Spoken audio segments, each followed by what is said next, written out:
예, 안녕하십니까. 정신건강의학과 전문의 하지연입니다.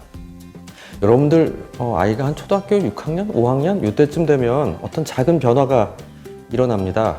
학교 갔다 오면 엄마한테 와서 꼭 안기고 뭐 이런저런 얘기를 미주알 고주알 하던 애가 어느 날부터는 방 안에 있는 시간이 많고요.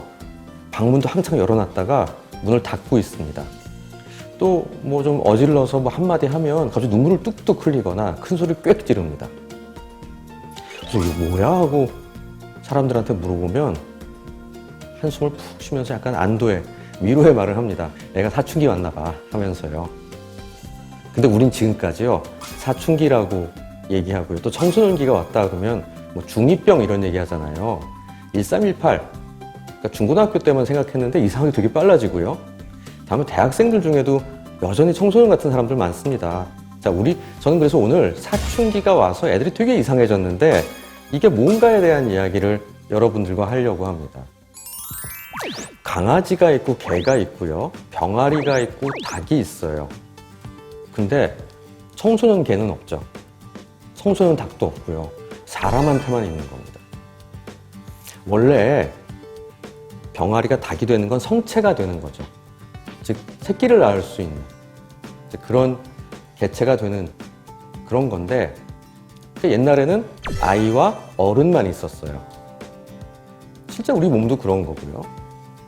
근데 이 중간에 청소년이라는 개념이 만들어진 건 실제로 한 200년 정도 됐다고 생각을 합니다. 왜냐하면 옛날에는 그냥 농경사회에서는 빨리 자라서 1인분이 되면 돼요. 그래서 결혼도 일찍 했어요.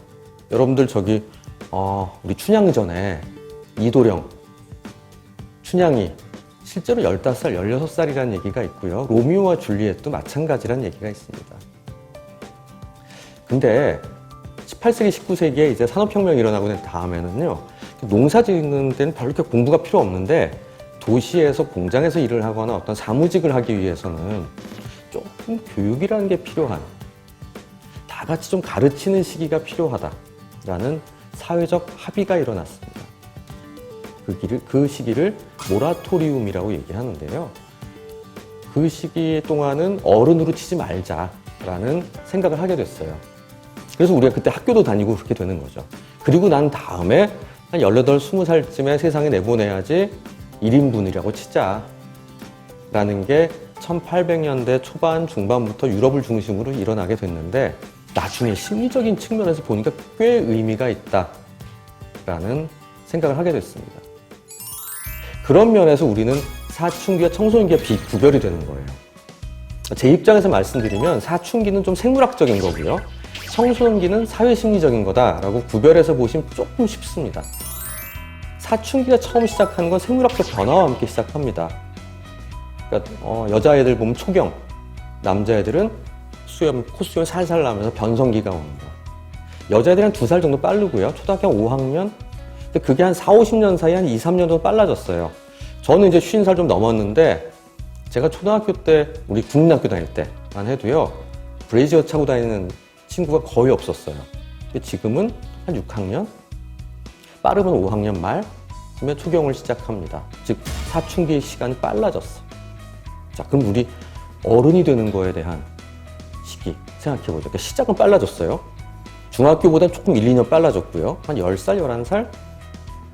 어른이 된다. 여러분들 어른이 된다라는 건 몇 살이 중요한 게 아니라 뭘 하면이죠. 다들 요즘 장가 가면요.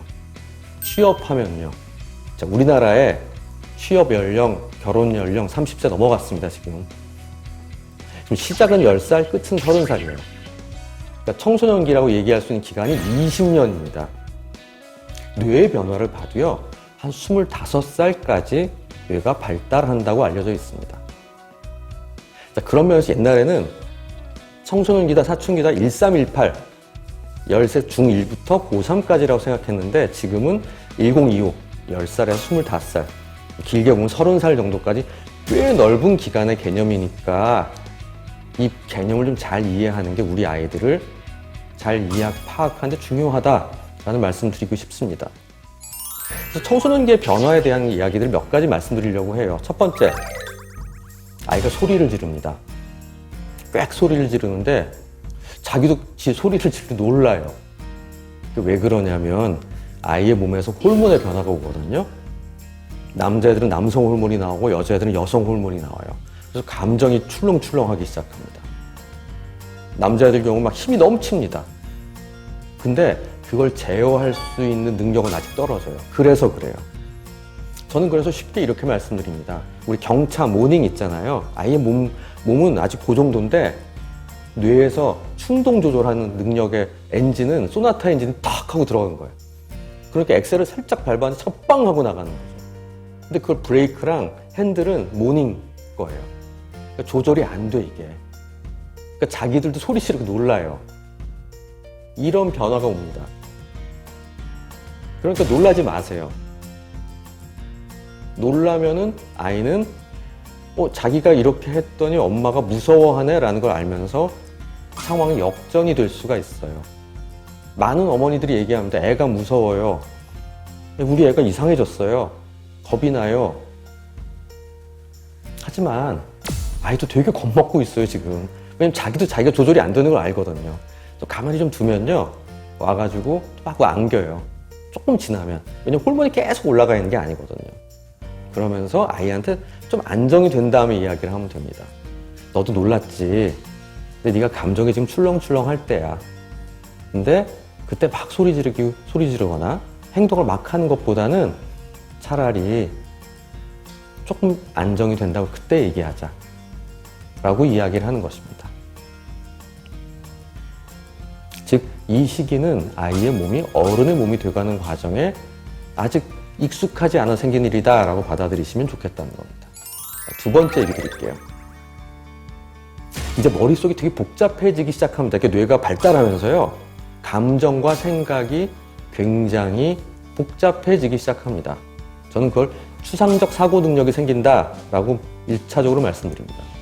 근데 이거는 한 20살이 돼도요, 한 40%의 사람들은 그것을 제대로 달성 못하는 사람들도 있긴 하는데요. 대개 뭐냐면 이제 종교, 철학 뭐 이런 거에 대한 생각들이 갑자기 생겨요. 그래서 여러분들 중고등부 교회에 가면 중고등부가 그렇게 재밌는 거예요. 아니면 정치, 교육 시스템에 대해서 굉장히 관심 많고 얘기하기 시작하거든요. 그러면 부모님 생각할 때 얘가 어디서 무슨 이상한 바람이 들었나 생각이 들 수 있는데요. 그게 아니라 마치 초등학교 4, 5학년 때는 운동 발달이 많아지니까 이때는 아이가 몸의 발달이 늘어나는 게 재밌어요. 그러니까 예를 들면 엄마 와봐 하면서 나 자전거를 이렇게 빨리 탈 수 있어. 줄넘기 쌕쌕이 다 10번 해! 막 이런 거 보여주는 게 신난다면 지금은 뇌가 발달하니까 복잡한 이야기를 해보는 게 재밌는 거예요. 그래서 밥상 먹으면서 자기가 들은 얘기를 막 하는 거죠. 아빠 우리나라 교육이 참 문제가 많아요. 뭐 이런 얘기를 한다든지. 아니면 교회나 절이나 이런 데 가서 종교 활동에 굉장히 재밌어집니다. 옛날에는 초코파이 준다고 교회 가고 하던 애들이 정말 교리에 대해서 생각을 하게 되는 거거든요. 근데 이거를 아이가 머리가 이상해졌다, 공부도 안 하고 이상한 생각만 한다라고 보지 마시고요. 토론을 즐기는 마음을 갖는 게 필요해요.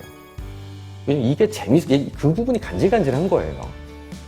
그래서 이런 변화가 이제 아이가 머리가 커지는구나 라고 받아들이고 시사적인 얘기도 좀 하시고요. 뉴스 얘기도 같이 하고요. 또 엄마랑 아빠랑 생각했던 이야기들을 좀 나눌 수 있는 좋은 상대가 생겼다라고 받아들여 보시면 좋겠어요. 그 다음은 감정의 이야기입니다. 여러분들 한 5, 6년 전에 나온, 좀 더 됐나? 인사이드 아웃이라는 애니메이션이 있었어요. 기억나실 겁니다. 되게 재밌었는데 저는 이거 너무너무 잘 만든 영화라는 생각이 들었는데 제작진이 실제로도 심리학자나 뇌과학자들하고 많이 만났다고 그래요. 이 얘기는 라일리라는 아이 마음 안에서 벌어진 감정의 변화인데 원래는 기쁨이가 이제 모든 걸 주도하고 있다가 이게 그리고 버튼도 한 3개인가 5개인가 6개밖에 없었죠. 기쁨이, 슬픔이, 놀람이 뭐 이런 애들밖에 없다가 마지막에는 슬픔이가 메인이 돼요. 그리고 컨트롤 패드의 단추들이 수십 개로 변합니다. 그게 저는 정말 우리 뇌의 발달을 이야기하는. 그러니까 뭐냐면 아이 마음 안에 사춘기 초반에는 몰라요, 짜증나, 싫어, 짱, 화, 뭐 이런 거밖에 몰라. 그러다가 조금씩 감정이 분화가 돼요. 즉 팔레트가 32색으로 바뀌는 거예요. 그럼 그릴 수 있는 그림도 훨씬 많아지겠죠. 근데 초창기에 아이들의 마음은 그냥 짜증나요, 몰라요, 말 시키지 마요 밖에 없거든요. 자기도 잘 모르겠는 거, 뭐가 막 새로운 것들이 생기는데 이게 뭔지 모르겠다 그러는 거예요. 그럴 때 이 감정과 이 감정의 차이가 뭘까? 네가 어제 말한 짜증나와 오늘 이 톤으로 말한 이 짜증나 맥락의 차이가 좀 있는데 얘기 좀 해볼까 우리? 만약에 어제 있었던 짜증이 10이면 오늘의 짜증은 몇 점짜리니? 뭐 이렇게 얘기해 보시는 것도 좋아요. 그러면서 대략 아이가 마음 안에서 색깔과 그레이드를 조금씩 나눌 수 있게 된 능력이 생기는 게 이 사춘기의 변화에서 굉장히 중요한 이야기입니다. 근데 이 시기에 그걸 잘 하잖아요? 그럼 감정이 풍부한 애가 돼요. 근데 그렇지 않을 때는 0과 100밖에 없는 거죠. 감정을 막 억누르다가 100으로 확 폭발하는 그 두 가지밖에 없는 그런 아이가 되면 그게 사고를 치는 게 돼요. 그 사이를 잘 자잘하게 메꿔줄 수 있는 그런 능력은 부모님의 도움이 참 필요합니다. 자, 그다음 세 번째는 부모님 말을 잘 듣던 애가 어느 순간부터 청개구리가 되죠. 제 애한테 일어났던 얘기 한번 드릴게요. 아이가 그 스케이트장을 가기로 해서 친구들이랑 제가 태워다 주기로 했어요. 전철역까지요. 근데 역에 가는데 갑자기 아빠 저기 안전모를 가져가야 된대요. 그러는 거예요. 헬멧을. 야, 거기 가면 다 빌려줘. 아니요. 애들이 그러는데 그렇대. 라고 얘기하는 거예요. 아무리 말을 해도 제 말은 안 듣고 친구 말이 맞대. 그러면서 결국 집에 가서 갖고 가더라고요. 가보고 나중에 고생 후회했죠. 괜히 갖고 와가지고. 조금만 찾아봐도 되는 건데. 그런 청개구리 심리 하라고 그래도 안 합니다. 왜 그러냐? 내 거가 더 중요해지는 거예요. 이제 부모의 말을 듣는 거는 부모 손바닥 안에 있는 게 돼. 부모로부터 벗어나서 내 것을 만드는 게 사춘기의 제일 중요한 일입니다. 그걸 정체성 확립이라고 얘기해요. 내가 누구냐라는 것을 만들어가는 거죠. 근데 그게 그러다 보니까 그냥 예를 들면 야 오늘 오후에 비 온대 라고 얘기하면 야, 우산 가져가라? 그럼 우산 안 가져가요. 그럼 엄마 말 듣는 게 되니까. 이런 황당한 일이 벌어집니다. 그러니까 저는 그래서 이런 테크닉도 얘기 드립니다. 그런 것 때문에 고생하는 부모님한테는 20% 틀린 답을 얘기하라고. 야 우산 가져가지 마. 그럼 우산 가져가요. 엄마 말 거꾸로 하려고.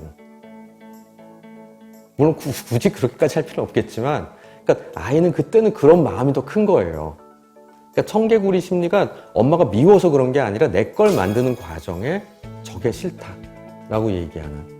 근데 그 과정 안에 생기는 반발력 때문에 생기는 거 그걸 좀 겪어야 그 다음에 다시 돌아온다라는 생각을 가져야 되고요. 이때 자꾸 너무 반발을 하게 되면 문제가 생기잖아요. 그래서 더 중요한 게 권위와 규칙입니다. 권위적이 되라는 게 아니라 부모님이 해줄 수 있는 거는요. 이때 청개구리 심리와 반발이 있었을 때 아이가 사고가 안 나게 하는 게 중요하거든요. 그래서 규칙이 중요하고 어떤 그 규칙을 지켜나가게 하는 힘이 중요합니다. 집안 안에서. 그러니까 아이와 좋은 시간을 보내기 위해서 위험한 것조차도 하도록 허용하는 부모가 좋은 부모는 아니에요. 저는 이런 말씀 드립니다. 한 15살, 16살 정도 된 남자아이들이 제일 알바를 하게 되면 제일 하고 싶은 게 뭔지 아세요? 저기 오토바이 면허 따서 오토바이 사고 싶어요, 애들이. 그거 진짜 말리기 어려워요. 근데 그때 절대 못하게 하는 것도 있지만 어떻게든 타거든요? 그럼 우리가 할 수 있는 건, 야, 꼭 헬멧은 써라예요. 그러니까 진짜 위험한 사건이 벌어지는 것만은 막자라는 마음이 우리가 해야 되는 일인지도 몰라요. 그런 마음을 가지고 아이를 보면서 어떤 선을 지켜나가는 게 이 선이 있다는 걸 애가 느끼는 게 밖에 나가서 큰 사고를 안 칩니다. 그러니까 집안은 가정이라는 곳은 사회에 나가기 전에 배울 중요한 것들을 배우는 공간이에요.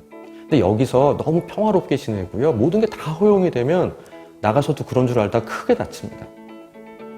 너무 위축돼서 맞으면서 살아라 그런 얘기는 아니에요. 하지만 필요한 규칙이라는 게 있고 지켜나가야 된다는 걸 집에서 충분히 익혀야만 나가서 크게 문제가 되지 않는다라는 마음으로 괜히 갈등이 싫어라고 너무 피하지 말았으면 좋겠다라는 말씀 드리고 싶고요. 네 번째 변화는 참 왜 이렇게 친구가 좋을까입니다. 그러니까 이건 아까 말한 내 걸 만드는 과정의 하나의 맥락으로 파악하실 필요가 있는데요. 내 걸 만들기 위해서 엄마, 아빠, 선생님 나 싫어 했는데 혼자 너무 무서워. 그래서 친구가 중요한 거예요. 이때만은 더욱더. 그러니까 친구 말은 믿을만 해요. 그래서 친구의 그룹 안에 들어가는 게 정말 중요해요. 요새 이제 코로나 때문에 정말 문제가 많은 것 중에 하나도 이겁니다. 학교를 못 가니까 애들이 친구를 못 사귀어요. 친구 안에 그룹들이 안 만들어지고 잘 어려워서 굉장히 힘들어 하거든요. 부모보다 친구가 더 중요해지는 그런 시기다. 왜냐하면 부모를 말을 땐 내 걸 만들어야 되는데 나랑 비슷한 위기의식이나 주제의식을 가지고 있는 친구들의 그룹들, 또래 압력이라고 하는데 그게 굉장히 중요한 역할을 한다. 그렇기 때문에 중고등학교 때 친구가 평생 가는 친구가 되는 것 같아요. 그리고 함께 모여 있으면 그 불안과 두려움이 훨씬 줄어들기 때문이죠. 그래서 해리포터도 3명이 몰려다니고요. 독수리 오형제도 5명이 항상 같이 다니고요. 전 독수리 오형제 이런 거 볼 때 제일 황당했던 게 처음부터 합쳐가지고 싸우면 금방 이기고 끝나는데 왜 한 명씩 달려들어가지고 지다가 5명이 딱 뭉친지 이해가 안 가. 그게 다 혼자선 약하지만 뭉치면 강해요라는 이 시기의 심리를 잘 반영하고 있기 때문인 거죠. 그래서 친구 너무 좋아하는 거에 대해서 친구 아무도 없는 것보다 100배 낫다. 그리고 이때 친구가 부모님들 친구들도 그렇듯이 오래간 중요한 관계를 맺어보는 거다라는 생각, 공부 좀 더 하는 것보다 중요하다라는 생각 하시면 좋겠습니다. 그래서 결론적으로 말씀드리면 결국 나아지는 거고 이건 과정이다 라는 마음을 생각하고 내 불안을 견디면서 바라보는 마음이 우리 아이들을 바라는 그리고 우리 아이들을 대하는 사춘기 아이를 대하는 핵심이라고 저는 생각합니다. 제가 오늘은 사춘기 아이들의 변화에 대한 말씀드렸는데요. 제가 이렇게 말씀을 드려도요. 직접 애랑 이렇게 대하고 하다 보면 부딪힐 일도 많고 부모님 마음 되게 너무 속상할 때도 있고요. 어떻게 해야 될지를 모를 때가 있는데 이때는 위 클래스 또 위 닥터 선생님들한테 한번 도움을 청해 보시면 어떨까라는 말씀 드리면서 오늘 이야기 마치겠습니다. 지금까지 정신건강의학과 전문의 하지연이었습니다. 감사합니다. 랜선 위 클래스는 학교 상담 선생님과 직접 만나지 않아도 화상으로 고민을 나눌 수 있습니다. 위기 학생들이 더 전문적인 개입을 받을 수 있도록 정신건강의학과 전문의 팀인 위 닥터가 상담 선생님들에게 자문을 지원합니다.